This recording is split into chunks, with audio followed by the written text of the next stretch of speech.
ৰাজ্যজুৰি উদযাপন অসম দিৱস আৰু সাংস্কৃতিক পৰিক্ৰমা বিভাগ লগতে টাই আহোম উন্নয়ন পৰিষদৰ উদ্যোগত অসম দিৱস উদযাপন কৰা হয়। এই অনুষ্ঠানত উপস্থিত থাকে মন্ত্ৰী পীযুষ হাজৰিকা, মন্ত্ৰী যোগেন মোহন, উপস্থিত থাকে বিধায়ক সুশান্ত বৰগোহাঁই আৰু টাই উন্নয়ন পৰিষদৰ অধ্যক্ষ ময়ূৰ বুঢ়াগোহাঁই। টাই পৰম্পৰাগত বানফি পূজাত অংশগ্ৰহণ মন্ত্ৰী পীযুষ হাজৰিকাৰ।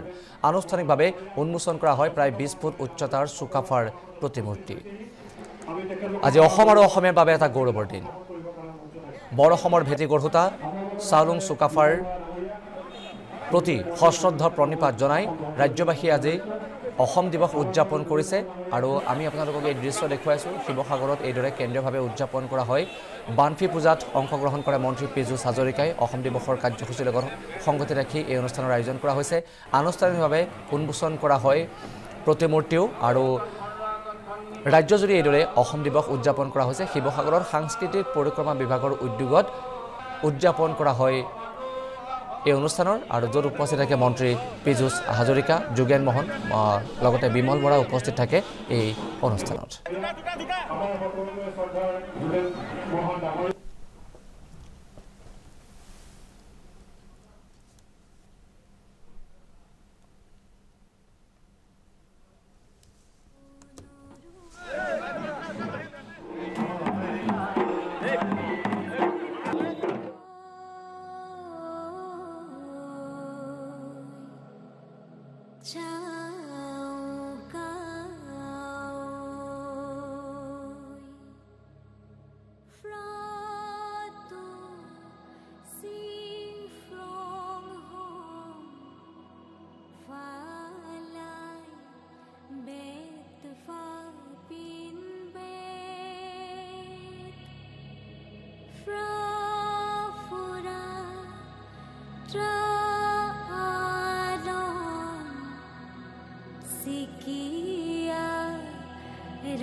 Sing mo sing fra I can I come I sing mo sing fra chau ca ơi chau ca ơi chau ca ơi chau ca ơi chau ca ơi chau ca ơi chau ca ơi chau ca ơi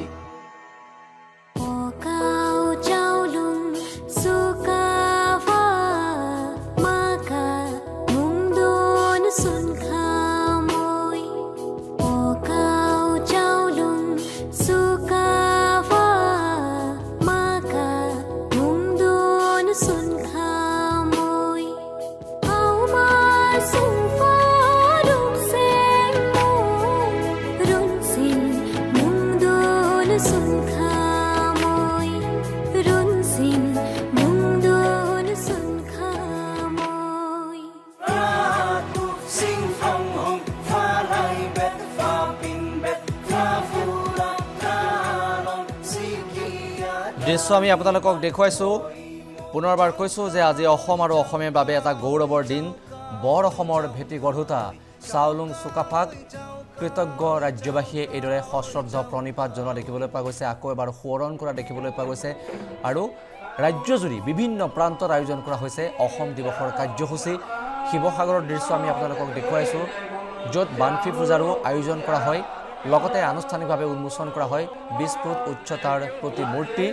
আৰু অসমৰ স্বাভিমান জিলিকাই তোলা চাওলুং চুকাফাক আকৌ এবাৰ এইদৰে সশ্ৰদ্ধ সোঁৱৰণ কৰা হৈছে।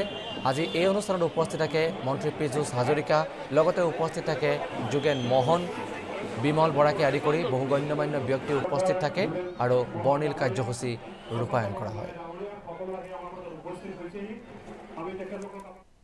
অসমৰ ইতিহাসৰ সকলোতকৈ মহান আমাৰ ৰজা চাওলুং চুকাফাৰ এই আজি প্ৰতিমূৰ্তিটো স্থাপন কৰিবলৈ পাই অত্যন্ত সুখী হৈছোঁ। মই এগৰাকী সাধাৰণ ব্যক্তি, এজন সাধাৰণ ব্যক্তিয়ে স্বৰ্গদেউ চাওলুং চুকাফাৰ মূৰ্তিৰ উন্মোচন কৰিছোঁ, ৰাইজৰ কাৰণে উৎসৰ্গা কৰিবলৈ পাই অত্যন্ত গৌৰৱান্বিত অনুভৱ কৰিছোঁ, অত্যন্ত সুখী হৈছোঁ আৰু আশীৰ্বাদ বুলি মই গ্ৰহণ কৰিছোঁ। আমাৰ টাই আহোম ডেভেলপমেণ্ট কাউন্সিলৰ সভাপতি ময়ূৰ বৰগোহাঁই ডাঙৰীয়াই প্ৰায় 2 কোটি টকা খৰচ কৰি এই প্ৰতিমূৰ্তিটো সাজি উলিয়াইছে। মই তেখেতক ধন্যবাদ জ্ঞাপন কৰিছোঁ। আমাৰ কাউন্সিলৰ প্ৰত্যেকজন সদস্যক ধন্যবাদ জ্ঞাপন কৰিছোঁ।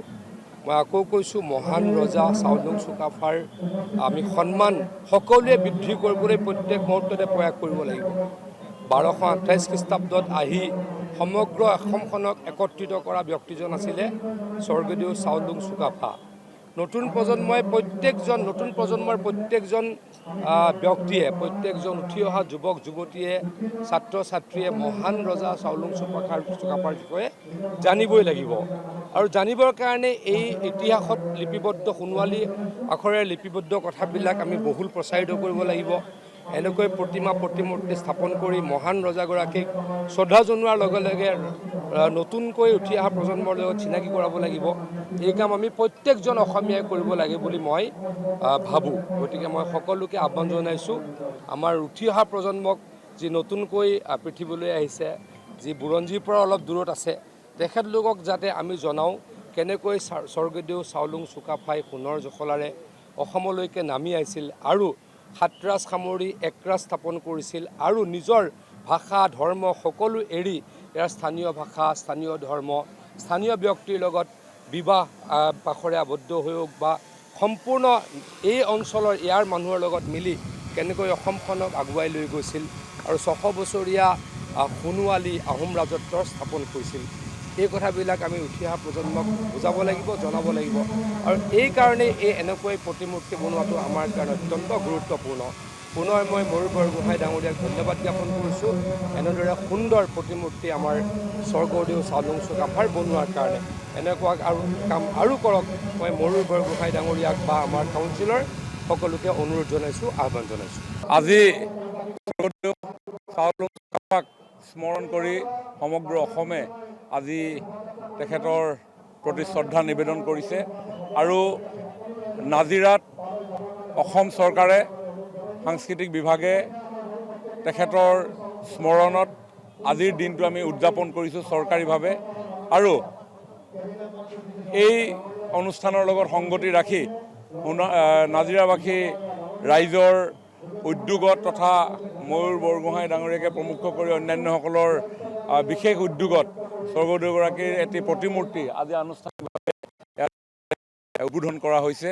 মই ভাবোঁ এই সুউচ্চ প্ৰতিমাভাগে, এই মূৰ্তিভাগে স্বৰ্গদেউ চাওলুং চুকাফাই সাতৰাজ দিনি একৰাজ প্ৰতিষ্ঠা কৰাৰ যি বৰ অসমৰ